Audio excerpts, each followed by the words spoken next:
Welcome to episode 80 of Beer with Strangers. I'm your host, Tony Russo, and I'm joined this week by Santa Claus. Ho, ho, ho. This is my co-host, Doug Griffith. Hello, all. Yes, and I'll start with my normal weather report. Today is sunny and warm, and tomorrow's going to be even warmer, and Saturday they're talking 70. This is crazy. Yeah. I'm doing I work at oceancity.com now, and they were like, you need to get up a blog right now that says, You can't have girls with bikinis come on the to beach. Ocean City, absolutely. So take a look out for that.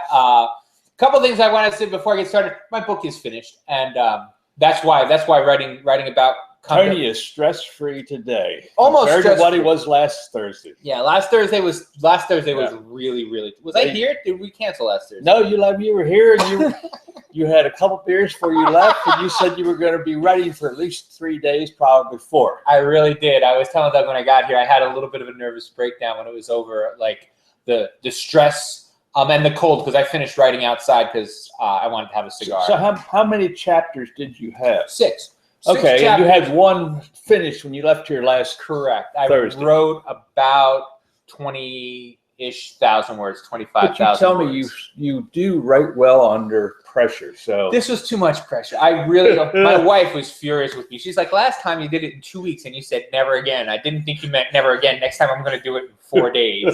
so you did get it finished Monday? I did get it finished anticipated Monday. it. Yeah, I had to 4 index days. it Tuesday. So I got permission from the editor to index it Tuesday, and I did. And that's when I had, like I said, I had a little bit of a nervous breakdown when I was done, and my neck is still pretty tight. I've been to the gym a couple times, sat in the steam room. I work out and sit in the steam room. I'm going to go today and tomorrow. I'm burning through booze. So calling for masseuses, Tony needs a good rub down and really considered going to a masseuse. Next time I write a book, I'm going to have a masseuse booked for my last day. But I've been burning through the booze. But if I were you, I don't want to give you any inside trading, but you want to get out of the whiskey. You want to get out of the whiskey market because my book's over and I got to go on the wagon for a little while. Because I was drinking a lot. I was talking to someone about it, and whiskey doesn't make you write better, but it just shuts off the panic that says I'm not going to get it done. And so I have to kind of like maintain, and you can't, because I can't get drunk. If you get drunk, you can't type. But if you get enough of just the right little bit of a buzz, it's just that panic in the back of your voice and the back of your head. It's like, you'll never finish this. And it the goes words away. Flow. The words are there. Yeah. The panic is what I have to turn off. So that is done, and thank you very much. And the header of this is one of the rejected covers. So this is the next couple. I'll be putting up the covers that we got rejected. But books due out in June. They're still hoping to get it done by May. I don't have a lot of hope for that. For my part, it's mostly done. We're just going to do a light copy edit at this point. That was thing number 1. Thing number 2, the weather report. Thing number 3, the beer. So this wasn't on our list because we got surprised. I got surprised by Sean, who brought us this wonderful Hulad, which is the new Dogfish Over the top bittered. overly bittered IPA, the highest IPA bitterness anybody ever had. 658 IBUs. So.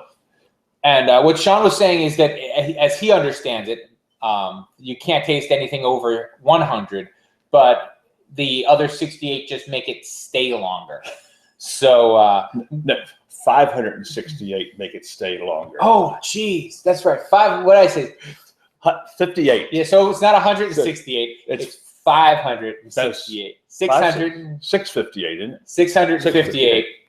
Anyway, it's a lot. Right. So we have a test. We have a test beer Doug has one of these. This is a red IPA. Do you know what this is? Red rye. Red rye. Yeah. But you taste it, and it tastes pretty good. Yeah, it's a very good beer, and it's I guess you would say hop forward. It doesn't have a lot of fragrance, aromatics, but it's pretty bitter. It's not kill you bitter, but it's pretty bitter. This has some, but this smells almost like sweet. Almost like a barley wine kind of, right? That kind of like really rich. It smells very rich. I'm almost scared to see how it's going to taste. And if you question why the small sample, It's all you need. You do. That's all you need. You know, as I understand that, I won't be able to taste anything for the rest of the day. So.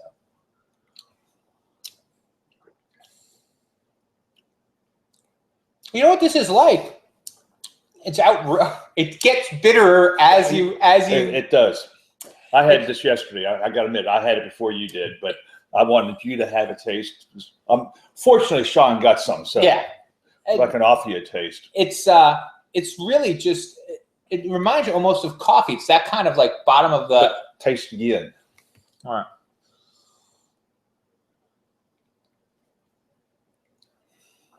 At least to me, it lingers longer the second time.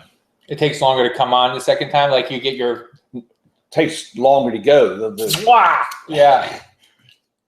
And now it's all the way now, down my throat. Right. Now this formerly hoppy beer. Yeah.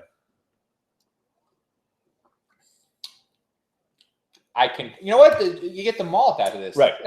Which is nice. But there's no hops. You don't get any perception of hops from that at all. Yeah, because of such a high hop content. But I thought this was just going to taste wet. I didn't think I was going to taste anything at all. But I guess I can still taste sweet. I wonder if you had this with like a molasses candy or something like that. May. I don't know. This is very bitter though. But unfortunately, limited access to this. I feel fortunate that we did actually get a taste of it. So yeah, I don't know if does this even exist anymore, or is it all the way gone? I think it was served at the pub, and that was it. Yeah. So, but congratulations, Dogfish, for having the hoppiest beer at this point. Till next week. Yeah. Right. But it's not bad. I don't think I could drink much more than a small glass. Yeah, I couldn't have 3 done ounces, a pint. 4 ounces. I could drink a pint of that all day. Like if this is a good. I always like to make this terrible, drinking and driving joke. This is a good beer for when you have to drive because you can't drink much. You're not going to drink it very fast. You're going to sip at it. But I am already starting to get the sensation of that I'm going to want more. Like this is one of those beers you're like, yeah, I'll have a little bit more. But they were serving it at the pub in a snifter with a 60-minute chaser. And it was the same thing that people couldn't really taste the 60-minute. Right. But it's enjoyable. I think that this is a good kind of food pairing one, something that would go well with, I don't know. Maybe a chocolate dessert. Chocolate dessert. Or even like, all right, so you're watching football and not peanuts, but raisins, but not chocolate-covered raisins. But like something like that, something very chocolate sweet. Covered may go well. Yeah, I'm sorry. I'm just thinking how many I would eat. Well, when you're having the craft beer, especially these, you don't worry about your calories. I guess, yeah, I know. I can't get used to that. Just think about all those flavors you have. And there is a lot. It's a very, very flavorful beer. So if you're in Rehoboth, try some. And they didn't bottle it anything? No. Limited to what I heard, just the pub. Oh, I think they could sell it. I mean, do you think at $20 a bottle, or do you think it was more than $20 a bottle, so they didn't bother? Or I think $20. Sean got the half growler, which is basically a quart. Yeah. So, but for a very exclusive item, that's but if they brought it into, could they bring it into production? I'm sure they could, but I don't know what the price would be. That's what I'm saying. So it would be more than $20 a bottle. But it's an exclusive thing. So I mean, yeah. And if they whatever they sold it for per bottle, the price would quadruple once the first person left with the bottle, because this is the kind of thing that people want to have their hands on.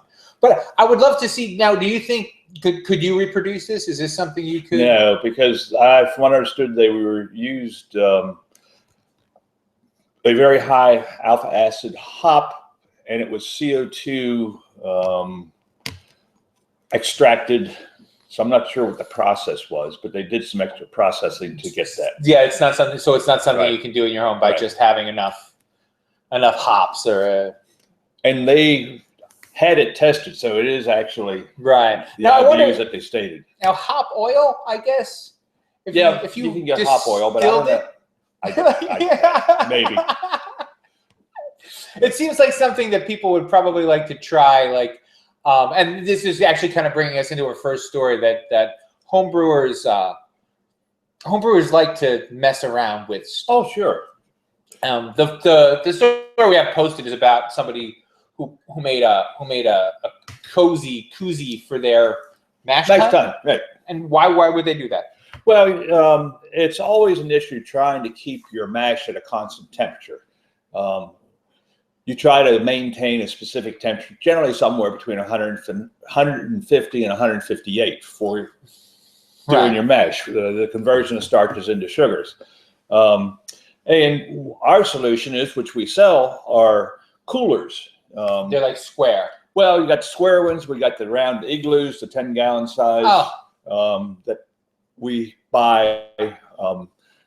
Inserts go in the bottom of it for straining purposes, or the square ones we have, we make a grid out of CPVC pipe with slots in the bottom, essentially a screen. So you do that. So that's your innovation, right? You do that yourself. So we have those three different sizes of coolers available to mash in, but a pot gives you some options, allows you to heat it, but I'm not sure of the one. I couldn't see the bottom of the one you had on your website, whether it was accessible to heat or just totally enclosed in that foam. And the one that you have is, do you run hot water through that to keep you mash in at a certain, usually about 12 degrees hotter than what you want the mash temperature to be. And then it just maintains it there for that. And generally maintain that for an hour. So you might lose 1 or 2 degrees over an hour. Summertime, you don't lose anything. Wintertime, depending upon which cooler you have, if it's got an insulated top, you lose very little, maybe a half degree. If you don't have an insulated top, then you lose probably 2 degrees. What I wanted to talk about was, it occurred to me that you guys go down to NASA, where there are a lot of engineers that like to mess with stuff. And when I was working on the book, whenever I was stuck for what to write about, I would write about how the homebrew culture kind of took over in the craft brew culture more now than it had. There was a time where people were trying to not be Budweiser, I don't want to say that, but they were trying to do these large productions. But when Dogfish opened, the idea was to just use what you had to make the beer that you could make. And I was at Mississippian.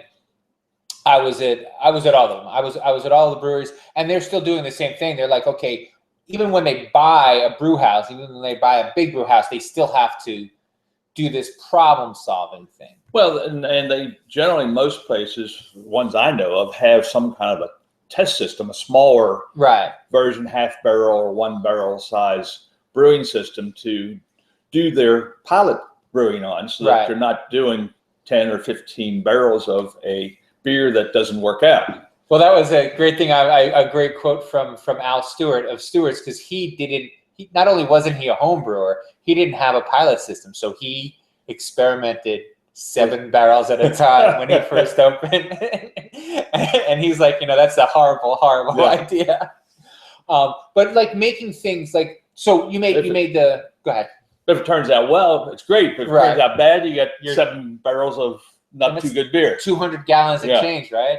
And as we all know, if you don't have good beer, when people come in the door, they may not come back again. So that's a tough call how to do it. Right. And again, it was so new he didn't have the benefit of a homebrew background, where a lot of the guys even now, and women now, do. Like Lori doesn't do a ton of her own brewing anymore.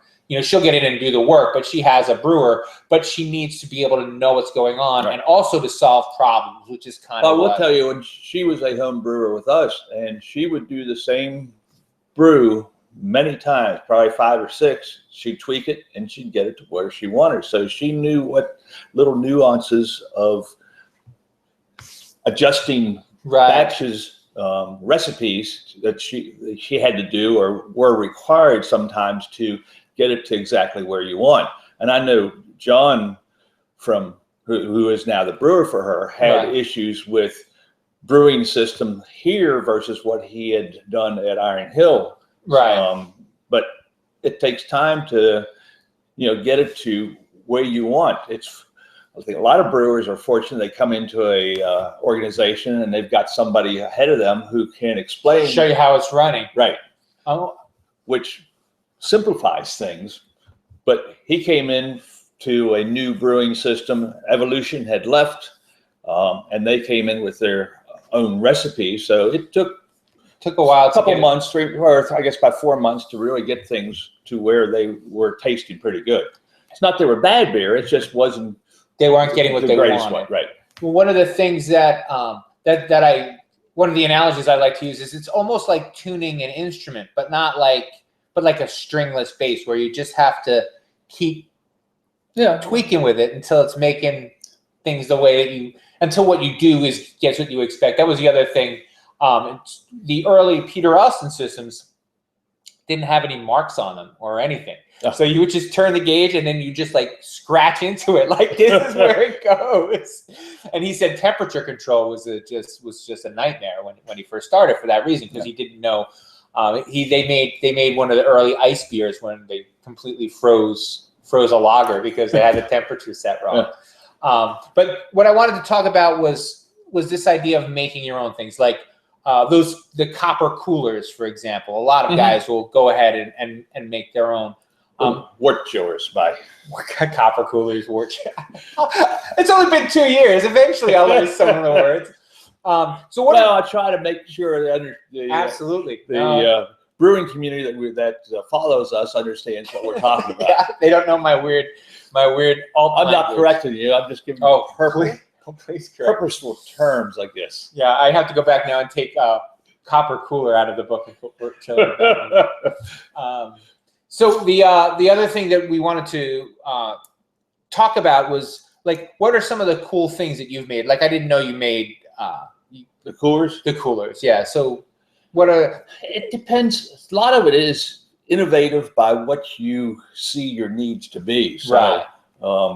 And as you were talking about, we've got a lot of brewers now down at Nassau, the Wallops Allen facility, right? Some of them are engineers. And I think they see things that maybe I, as a just don't consider myself an engineer, right? But they may see things or may see ways to improve the process for consistency. I think that's one of the biggest problems home brewers have, is consistency, whether it be with temperature in the mash or temperature during fermentation. The more consistent you can maintain things through the whole process, the better your beer becomes, because it's repeatability.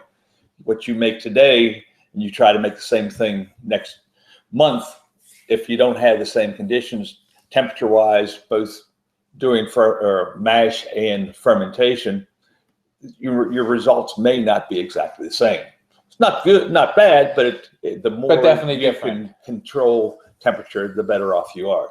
Well, and that was one of the things that I wanted to ask you about with that, is that, do you think it has to do with having to break it down every time too? Like you have to you put it up and you break it all the way down. Does that affect break what down? The whole. Do you mean equipment wise? Yeah, all the equipment. Yeah.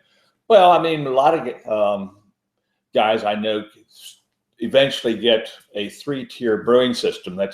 Would be a hot liquor tank or hot water tank, your mash tun, and your boil kettle. And some of them they call them 3-tier because they've got 3 different levels and it's all gravity feed. Mm-hmm. You can do same thing on a single layer, but then you need a pump to go from each vessel and then eventually into the fermenter. So it depends upon what your needs are, what your pocketbook is to a certain degree. Right, yeah. Well, and that's the other thing that I was talking about, like making things. Right, how handy you are at making things. I mean, some engineers never make anything, but they design things. And you got other guys who design things and make things. So it depends upon what your interests are and what your capabilities are and what you have at home as far as tools, or whether you're going to spend the money and have somebody take it to a welding shop and have some of that done yourself, have somebody else do it for you. And is that a trip that you make with any kind of regularity to the welding shop? Some for stainless. I can do no problem. I can do. I've got a welder. I can do all kinds of steel stuff, but no stainless steel. So what have you had made in stainless steel? Mostly I've used kegs in the past for a hot liquor tank. So you need somebody to cut it in half, or well, I can cut it, but of course you can. But welding a nipple in it, you can do. You can either have something welded in, or you can put a hole in it and then use a weldless connector or valve. Yeah. Which we now have a lot of those things in stock now, but at one time it was hard finding parts for brewing vessels. So you got to do what you got to do. Yeah, it's easier to get it made than it is to find it. Yeah. This is especially pre-Amazon. Right. And now we've got, we stock most of those things now. We've got kettle valves, which if you buy a pot here, we can install for you. So some of the smaller size pots that don't come with valves, we'll drill holes in and put a valve in for the customer. So. And now, but that's not what you do. You just dump it, right? That's the little pot we have here, yeah. Right. Because we're just doing 5-gallon batches. But when you get to a 10-gallon batch, it's heavy. Yeah, and it's hot. And it's boiling hot. Yeah, so even the brewing system now we have, one of the pots we use is a 15-gallon, came as a valved pot, so we just put a kettle valve in it. We drilled that ourselves and put the valve in. And you just use like metal glue or whatever it is the. I actually don't need a glue. It has an O-ring around it, so you tighten it up and it's self-sealing. Wow, that is awesome. It's a high temperature O-ring that is not susceptible to the boiling temperature. 200 degrees or whatever, right. Less than 200 degrees. So. Awesome. That's. Sorry, sometimes I forget that you're here, and I'm like, oh, that's a cool thing, and now I'm like, I have that thing in my head now. We will move along. The next story that we wanted to talk about, I'm sorry, I want to give a quick welcome because we're going to run out of time on the next one. I wanted to give a quick welcome to Kate Parkinson, who's Short Craft Beer's new blogger. Her first post went up today, Thursday morning, December 10th. She's really charming. She's a good writer, and fun to read. So if you get a chance to check her out, she wrote about, and this is something that I thought was worth talking about. She said, essentially, be a civilized person, have a beer with your lunch. Go out to lunch, order a beer. You don't need to order 10, but go out, sit down like a grown-up, enjoy the beer, pick a beer that beer can improve your lunch.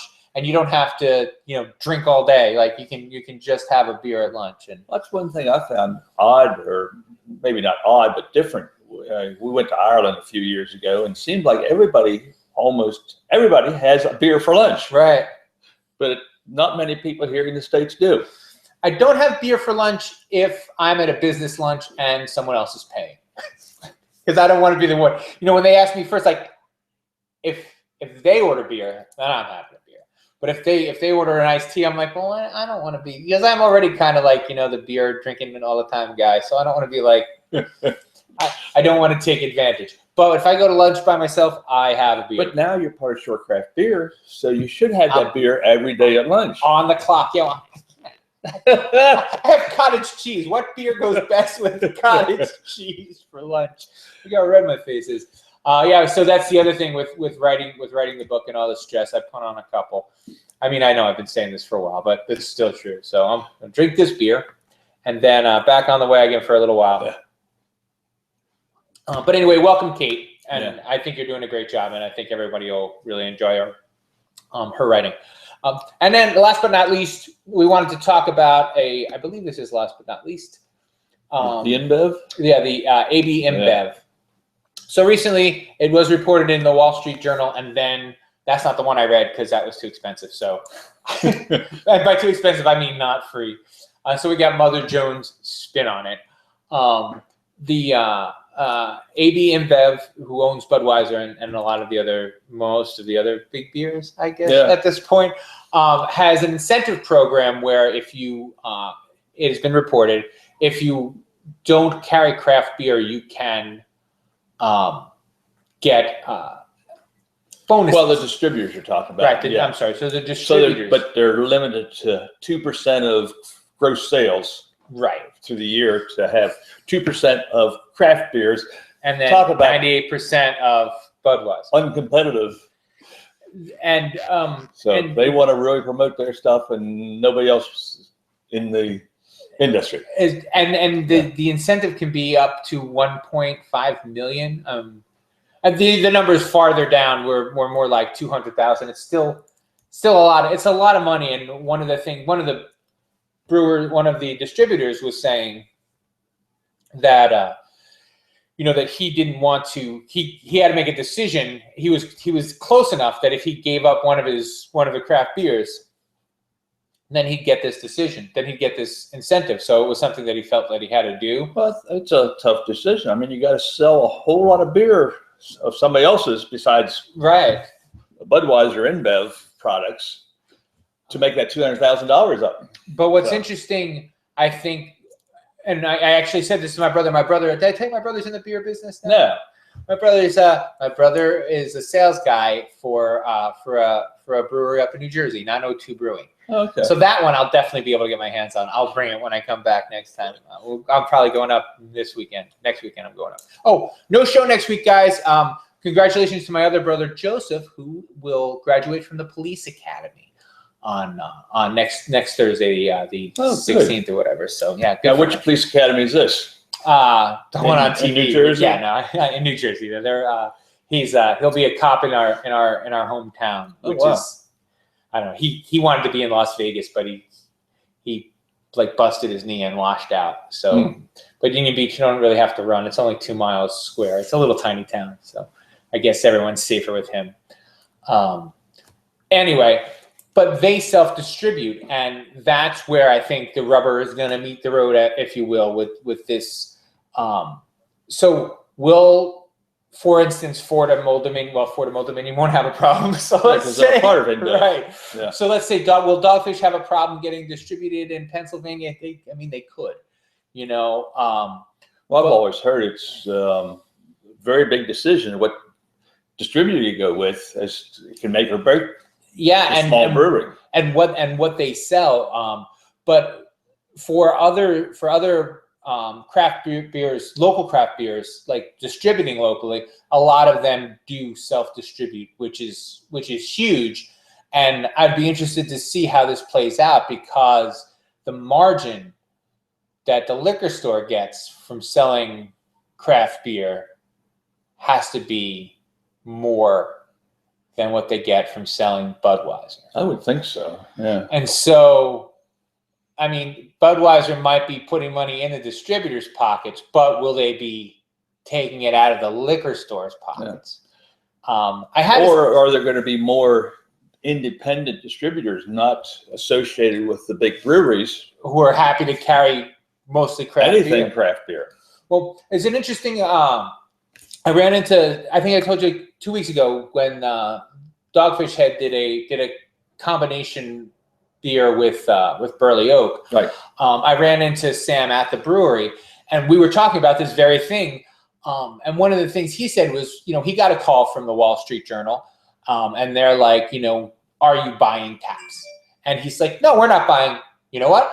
I don't know. He's like, I'm not buying taps. But then he told me that, like, sometimes if a distributor is close to like making his quota, he'll throw a bar $100 or $200 to buy a little bit more beer this month, and so that's what Sam said. I got to call my distributor, and so he called this distributor, and he's like, are we buying taps? The answer better be no. And his distributor is like, I don't think so, but let me talk to the sales guy. And so that's it depends on what each salesperson wants to work out. So talk about that's a 4-tiered system. Yeah. So it will be interesting to see how much of this, if you're getting, as a distributor, if you're getting 1.5 million, and you're putting out even $1 million in bribes to liquor stores. First of all, the FTC is going to hear about it before too long. I mean, you feel like there must be. It's not a bribe. It's just an incentive. It's an incentive. Well, the first time it's an incentive, but like when they're asking you, when the sales guy discounts. Yeah, when the sales guy at the liquor store, that's going to be a different story. So it'll be interesting to see how this plays out. Again, But one of the things I think that story that you showed me showed was they've got a 4.5 decrease in sales in the last year. So that's why they're hitting still it hard. They're still going down. Yeah. Well, with the other thing that one of the things that I put in the book, and only tenuously, well, no, permanently, but I felt uncomfortable about it, was saying that craft beer would be 20% of the market by 2020, because I think that might happen sooner, unless they get bought out, unless Budweiser goes on another big buying. Yeah. What's interesting is they also we were talking last week, have to invest themselves. Right. They had to unload some of the craft brewers because of the Miller acquisition. And so, and if they're unloading craft beers, and then the first order of business is they make it harder for those craft beers that they just unloaded to get in stores.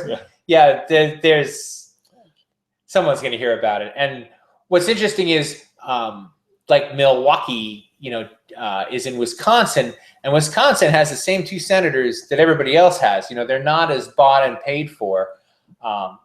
Craft beer is in more districts than Budweiser distributors are. Oh, you know what I mean? Uh-huh. So you would figure that, I know here in Maryland and also here in Delaware that the brewers are really close with both the local and the national representation for the area. So you'd expect that if something can be done, it will be done. Yeah. So it'll be interesting to see how things continue for InBev. Yeah, and I don't imagine a world without Budweiser any more than I imagine a world without Coca-Cola. But what's going to be interesting is it's going to cut into their margins. And I feel like one of the things that they might steal from craft beer even more than anything else they have is they may have fewer stadiums. There may be less television advertising. They may, there wasn't a Bud Bowl the last couple of years in the Super Bowl. Things like that. They might find more efficient ways to advertise than just buying up a ton of spots and a ton of billboards. And so it'll be interesting to see how that affects all sorts of things. One of the things that we're going to talk about on my next podcast next Tuesday is this idea of Netflix. Do you have Netflix? Are you a Netflix fan? We've tried it, but we've got satellite where we are. So we can't get cable, so it doesn't work well. Right now, not on satellite. Yeah, satellite. So what's interesting about Netflix is they're just about content. Like they now just make movies, and you pay them, and they make movies for you to watch whenever you feel like it. And it just takes out the entire ad structure. Like it's like you pay us and we give you stuff. And that comes part of your monthly fee, right? Yeah, it's $14 a month, and watch whatever you want. And you can watch whatever you want. And so there's in the advertising world, there is this really, really like kind of wide open spaces thing that I don't think people are really realizing. I mean, in the newspaper business, we realize it, but my own personal internet company that I work for now, we're really that's why they hired me. They're like, okay, people are going to read stuff and watch stuff if it's good. So we need someone to make a lot of stuff, and we need a lot of it to be good. So that kind of like turn in perception is one that'll be interesting to see how it's gonna happen in beer as well. So it'll be interesting to see how Budweiser. So I can pay $30 a month and get all the beer I want. It's something like that. I think you probably can. There's a Kickstarter someplace. But that's it for this week. We are a little bit over time, but I think you'll forgive us because we got to taste this awesome beer. And you didn't, so trust us, it was good. And it still lingers on. I'm going to taste this for another month. Yeah, it's right here now. It's all in. It's like nothing in the front of my mouth, but the whole back of my head just is going to taste like hops for a while. But so until next week. Yeah, I don't. You can put it up there. Sorry, I keep forgetting. Until next week, drink what you like and be happy. Drink what you like and be happy. Merry Christmas. Merry Christmas, everybody. Oh yeah, not next week. The week after. Yeah.